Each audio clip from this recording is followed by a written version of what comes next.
Salut! Donc, comme vous pouvez voir, j'ai continué à travailler sur les rampes et les guides de la table, ce que vous aviez pu voir dans la dernière vidéo. Mais là, cette semaine, je vais vous montrer en fait le travail que j'ai fait cette semaine sur les scoops. Le scoop, c'est un mécanisme qu'on retrouve souvent sur les tables et qui en fait récupère la bille dans un trou et la renvoie après un certain temps. Et il y a un élément de métal au-dessus du trou qui permet de rediriger la bille sur le plateau au moment où la bille est éjectée du trou. Donc là, c'est un exemple qu'on voit sur le Godzilla. Je l'ai en plus grand. Voici le trou, le scoop dans le Godzilla.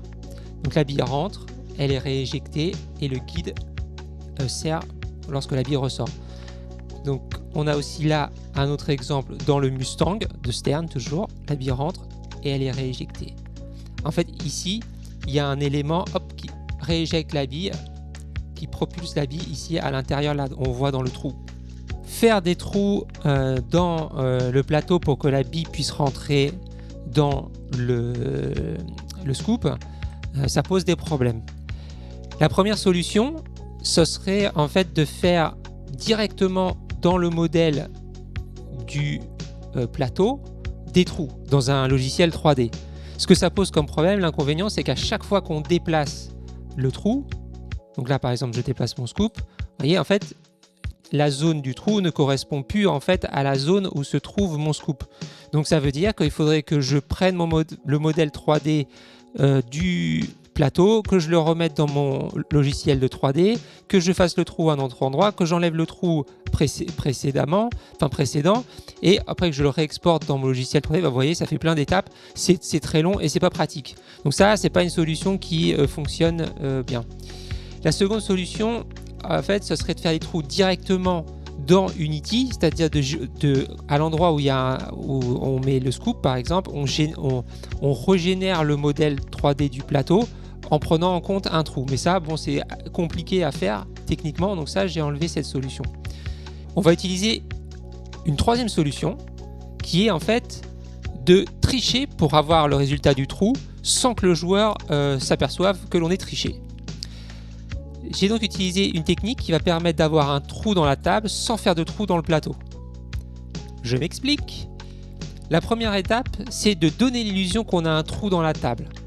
Pour ça, j'ai créé un système qui permet, en fait, à l'aide d'un masque, d'enlever une partie du dessin sur le plateau et de le remplacer par une zone transparente. Donc c'est ce que je vais vous montrer. Donc j'ai créé un objet qui me sert de trou. Ok, il est un peu gros, c'est un gros trou, mais c'est pour montrer. Donc vous voyez, je l'ai placé ici dans la table, sur la table. On voit bien que le plateau, on ne voit pas le trou.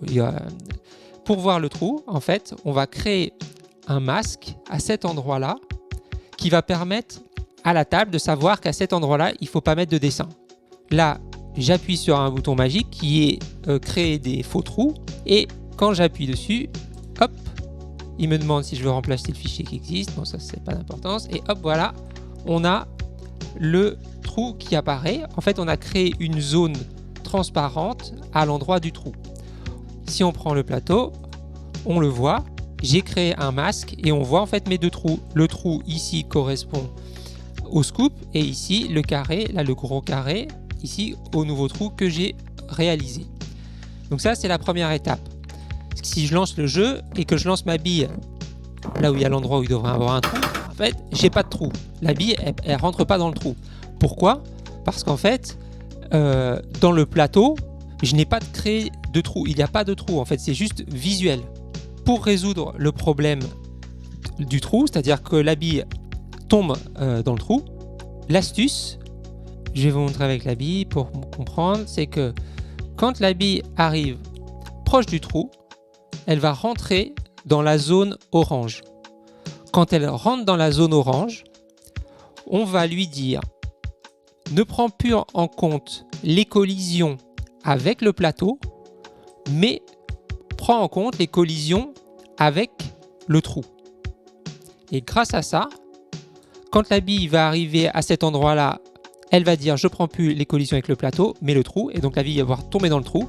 Et quand on renvoie la bille, quand elle ressort de cette zone-là, On lui dit ne prends plus en compte les collisions avec le trou, mais à nouveau les collisions avec le plateau.